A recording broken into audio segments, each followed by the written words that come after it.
ईंटें उठाने वाले मजदूर से लेकर निजाबाज बनने तक का सफर। अरशद नदीम की जिंदगी के 6 पोशीदा हकायक। दोस्तों, पाकिस्तान जैसे मुल्क जहाँ पर नाइंसाफी, गुर्बत, अमीर गरीब का आसमान और जमीन जितना फर्क आज अपने अरूज पर है, वहाँ पर ऐसा कारनामा सर अंजाम देना एक ख्वाब जैसा लगता है। कौन है ये दीवाना अरशद नदीम जिसने तनहा ऐसा मार्का सर अंजाम दिया है जिसका फल खाने के लिए आज हर कोई तड़प रहा है। एक ईंटें उठाने वाले मजदूर से पेरिस ओलंपिक स्टेडियम तक का सफर इसने कैसे तय किया? भारत जैसा दुश्मन मुल्क इसकी इतनी तारीफें क्यों कर रहा है? मुसलसल 8 सालों तक अरशद नदीम को हराने वाला हरीफ नीरज चोपड़ा इसकी इतनी तारीफ क्यों करता है और इसकी इतनी इज्जत क्यों करता है? जालिमाना निजाम से, गुर्बत से और आखिर में दूसरे खिलाड़ियों से लड़ने वाले इस कौमी हीरो से अब कौन सा इदारा 6 करोड़ रुपए मांग रहा है? इस कौमी हीरो के स्कूल के कोच ने कौन से इदारे को इसकी ट्रेनिंग करने से मना कर दिया था और इस मुकाबले से सिर्फ 5 महीने पहले अरशद हुकूमत से किस चीज की इल्तिजा कर रहा था जो कि पूरी ना हो सकी? ये तमाम फैक्ट्स जानने के लिए इन्फोहब की आज की ये वीडियो आखिर तक जरूर देखें और वीडियो पसंद आए तो अपने फ्रेंड्स के साथ शेयर भी जरूर करें। दोस्तों, वीडियो शुरू करने से पहले अगर आपने हमारे इस नए चैनल इन्फोहब को सब्सक्राइब नहीं किया तो सब्सक्राइब कर लें और साथ में मौजूद बेल के आइकन को भी दबा दें ताकि आपके प्यार की आगाही हम तक पहुंच सके।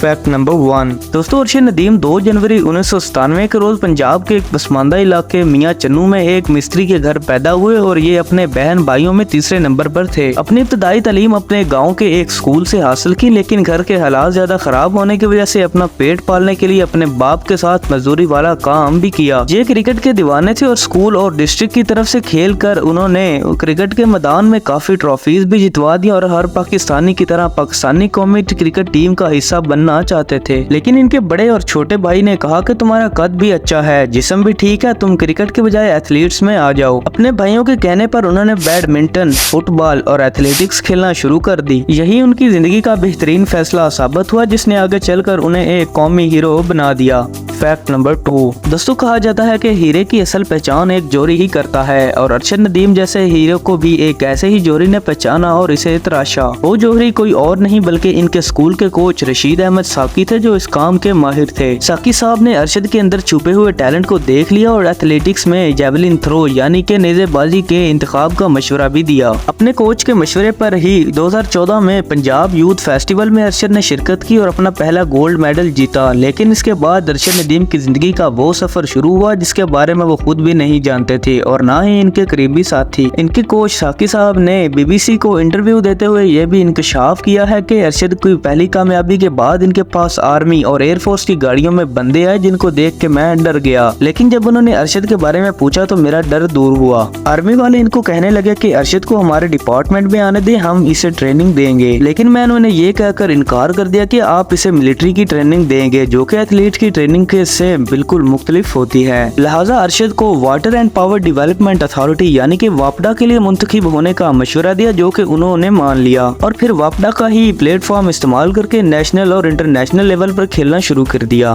Fact number 3। दोस्तों, जिस मुल्क में खिलाड़ियों को सरकार की तरफ से ट्रेनिंग गैप में स्पोर्ट्स डाइट के तौर पर नान चने और 2 खजूरें दी जाती हूँ, वहाँ अरशद नदीम का जाती मेहनत से गोल्ड मेडल जीत जाना वाकई किसी मौजे से कम नहीं है। अरशद नदीम ने वापडा के डिपार्टमेंट को ज्वाइन तो कर लिया, लेकिन जो फैसिलिटीज और इक्विपमेंट उन्हें चाहिए था वो कभी ना मिल सका। इस हीरो ने नेजा फेंकने की प्रैक्टिस अपने घर के ही पीछे वाले एक मैदान में करना शुरू की और जेवलिन यानी के नेजे के तौर पर एक लंबे बांस के ऊपर लोहे का एक बाला लगाकर इसे फेंकना शुरू कर दिया। दिलचस्प बात यह है कि अरशद ने ये नेजा खुद तैयार किया था, जबकि वेट ट्रेनिंग के लिए जंग आलूदा सामान और सीमेंट से बने हुए डम्बल्स का इस्तेमाल किया करते थे। दोस्तों, किसी भी मुकाबले में शिरकत से पहले पैसे इनके गाँव वाले मिलके देते थे, यानी कि इनके पहले स्पॉन्सर कोई और नहीं बल्कि इनके गाँव वाले अफराद ही थे। अगर ये कहा जाए कि गारा और ईंटें उठाने वाले ये हाथ गोल्डन हैंड्स थे तो गलत ना होगा, क्योंकि अब इन्हीं हाथों और बाजुओं ने ऐसे कारनामे सर अंजाम दिए जो इससे पहले किसी और एथलीट ने नहीं दिए थे। दोस्तों, अगर आप अरशद नदीम को मिलने वाले इनामात पर तफसील से वीडियो देखना चाहते हैं तो इसका लिंक डिस्क्रिप्शन में मौजूद है। Fact number 4। दोस्तों, लाहौर आने के बाद अरशद नदीम को एचिसन कॉलेज के एथलीट कोच सलमान भट्ट की रहनुमाई मिली, जिन्होंने उन्हें जेवलिन थ्रो की टेक्निक्स पर भी काम करवाया और रन अप पर भी काफी काम करवाया। नेशनल लेवल पर गोल्ड मेडल जीतने के बाद वर्ल्ड एथलीट्स ने अरशद को स्कॉलरशिप दी, जिसके बाद उन्होंने मॉरिशस में हाई परफॉर्मेंस ट्रेनिंग सेंटर में प्रैक्टिस करने का मौका मिला और फरवरी 2016 में भारत में होने वाले साउथ एशियन गेम्स में शिरकत की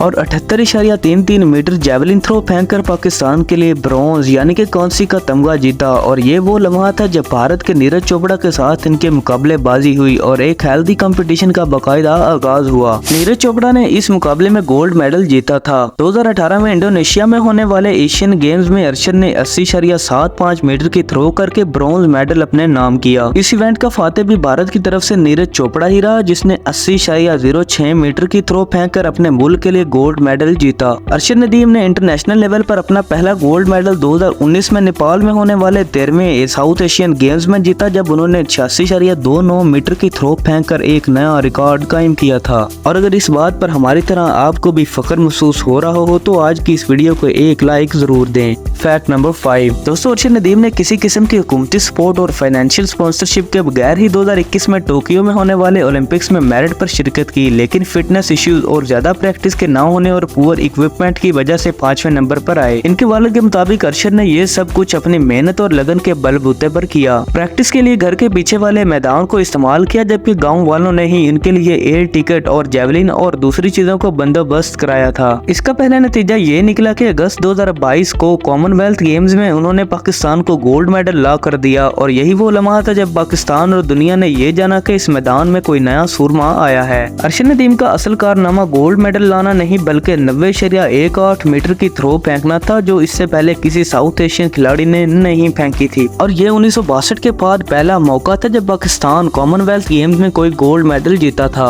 इस इवेंट के सिर्फ 5 दिन बाद अरशद नदीम ने इस्लामिक सॉलिडेरिटी गेम्स में भी फिर से गोल्ड मेडल जीता, लेकिन फिर वही हुआ जो हर खिलाड़ी के साथ होता है। ये कौमी हीरो भी एल्बो और नी की इंजरीज का शिकार हुआ और इसे लंदन जाकर सर्जरी करानी पड़ी। इस सर्जरी के बाद लोग ये भी कहना शुरू हो गए कि शायद अब ये पेरिस में होने वाले ओलंपिक मैचेस में शिरकत ना कर सकें, लेकिन अरशद ने 2023 में हंगरी में होने वाले वर्ल्ड एथलीट्स चैंपियनशिप मुकाबले में न सिर्फ सिल्वर मेडल जीता बल्कि 2024 में पेरिस में होने वाले समर ओलंपिक में क्वालिफाई भी कर लिया। फैक्ट नंबर 6 दोस्तों, पेरिस ओलंपिक्स में अरशद नदीम ने जो कारनामा सरअंजाम दिया है वो दुनिया अपनी आंखों से देख चुकी है, लेकिन इन इवेंट्स में शिरकत से पहले ये कौमी हीरो किन मुश्किलात का शिकार रहा ये बहुत ही कम लोग जानते हैं। मार्च 2024 में अरशद नदीम का एक इंटरव्यू मंजरे आम पर आया, जिसमें उन्होंने हुकूमत से अपील की कि उन्हें इंटरनेशनल लेवल की जेवलिन खरीद के दी जाए, क्योंकि वो पिछले 8 साल से एक ही जेवलिन से खेल रहे थे जो कि अब टूट चुका था। लेकिन इंतहाई अफसोस के साथ कि किसी ने भी इनकी अपील पर तवज्जो ना दी। एक जेवलिन की कीमत पाकिस्तानी 8 लाख रुपए से भी ज्यादा है, जो कि ये अफोर्ड नहीं कर सकते थे, जबकि इनके मुकाबले में मौजूद भारत के नीरज चोपड़ा के पास 1 नहीं 2 नहीं 3 नहीं बल्कि पूरी 177 जेवलिन्स मौजूद हैं, जो कि उन्हें भारत की सरकार ने लेकर दिए हैं। और ओलंपिक से पहले नीरज चोपड़ा फिनलैंड, जर्मनी, बर्तानिया और अमेरिका और फ्रांस जाकर न सिर्फ ट्रेनिंग कर चुके थे बल्कि कई मुकाबलों में शिरकत भी कर चुके थे। एक रिपोर्ट के मुताबिक इस बड़े इवेंट से पहले अपने गोल्डन बॉय के लिए तकरीबन भारतीय 7 करोड़ रुपए से भी ज्यादा का खर्चा कर दिया था, ताकि ये अपने मुल्क के लिए गोल्ड मेडल जीत कर ला सके। दूसरी तरफ अरशद नदीम सिर्फ एक जेवलिन के लिए हुकूमत से अपील कर रहा था, जो किसी ने नहीं सुनी, और फिर एक बिजनेसमैन को इन पर रहम आया, जिसने उन्हें 3 जेवलिन खरीद कर दी और पेरिस के लिए टिकट का बंदोबस्त भी करके दिया।